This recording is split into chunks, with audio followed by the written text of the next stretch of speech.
Hola, soy Sandro Marcone y les doy la bienvenida a una nueva edición de Conecte.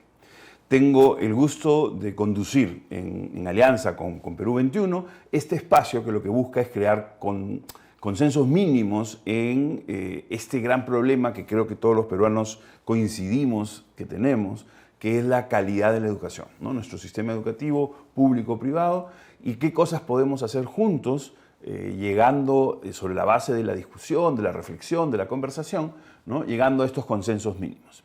Esta semana el tema que nos preocupa tiene que ver con una resolución de la Superintendencia Nacional de Educación Universitaria, la SUNEDU, que acaba de, digámoslo en sencillo, cerrar los programas de educación a distancia, digamos de educación no presencial, que se habían creado en el 2020 para los mayores de 24 años, con la idea de atender gente que o tenía que trabajar y no podía ir en un horario regular, o gente que vivía en una ciudad que quería estudiar algo que en esa ciudad no existía.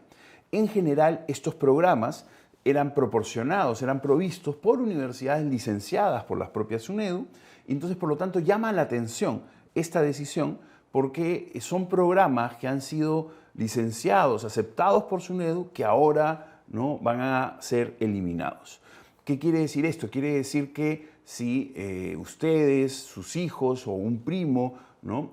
O una prima estaban estudiando en una universidad en la modalidad a distancia, van a poder terminar la carrera. Esto afecta solo a pregrado, no afecta a posgrado o programas de especialización.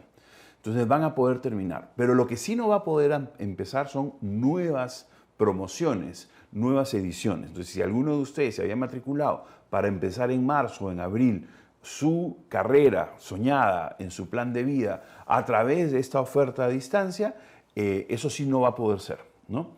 Llama eso también la atención porque estamos muy cercanos a los procesos de inicio de clases también en las universidades. Los procesos de matrícula para el primer ciclo del 2024 ya se cerraron y entonces las universidades van a tener que hacer toda una gestión logística en términos de devolución, pero también de avisar, ¿no? Y eso, por supuesto, no solo genera un gasto, sino un malestar en los estudiantes. Pero hay otra cosa que también es importante y es que debemos siempre mirar en contexto. En el Perú, la oferta de educación superior y la cobertura de educación superior es poca. Es una de las menores de América Latina, ¿no? Se calcula que de 100 estudiantes que terminan la secundaria, solo 30, ¿no? logran continuar en la educación superior. Pero además de eso, ¿no? Es importante entender que en el Perú, que podemos decir somos 30 millones de habitantes, 8 millones no han concluido sus estudios, han interrumpido sus estudios, y de esos 8 millones habían como 250.000 que habían estado aprovechando la oportunidad de los programas a distancia para retomar su trayectoria educativa.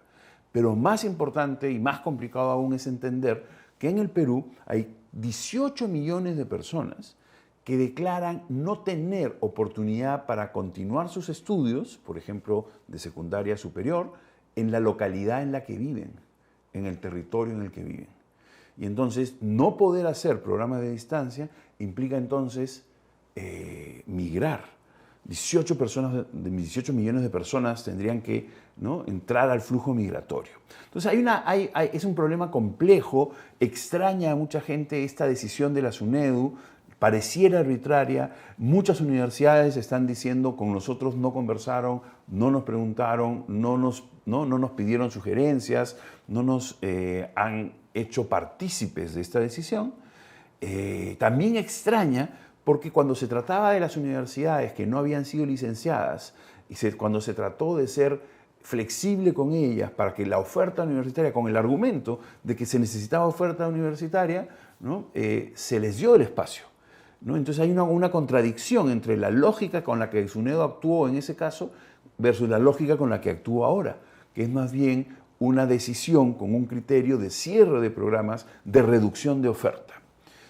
Es claro que todo el mundo quiere que nuestros jóvenes tengan una educación de calidad, pero si la SUNEDU ha determinado por distintos indicadores e informes que tendríamos que conocer que los programas a distancia, 100% a distancia, para mayores de 24 años, en pregrado, no tienen la calidad necesaria, ese es justamente el trabajo de la SUNEDU. Es justamente esa organización la que tendría que definir las condiciones mínimas de calidad para que esos programas sean de calidad. Es importante entender que el Perú podría ser uno de los pocos países, si no tal vez el único, que en vez de avanzar hacia una oferta flexible, digital, que incorpore la tecnología, ¿no?, que permita la democratización del acceso, en vez de avanzar, está retrocediendo. Es por eso que es importante que desde todos los frentes se le plantee estas dudas, estas objeciones a la SUNEDU, porque perfectamente podría recapacitar. También es importante entender que en nuestra vida cotidiana esto afecta, porque si nuestra gente joven, nuestra población que sale del colegio, no se especializa, no continúa sus estudios, en realidad eso también impacta en la matriz productiva del país. El talento humano, el recurso humano, como lo queramos decir, ¿no?, es obviamente parte de la riqueza o de la pobreza de una nación.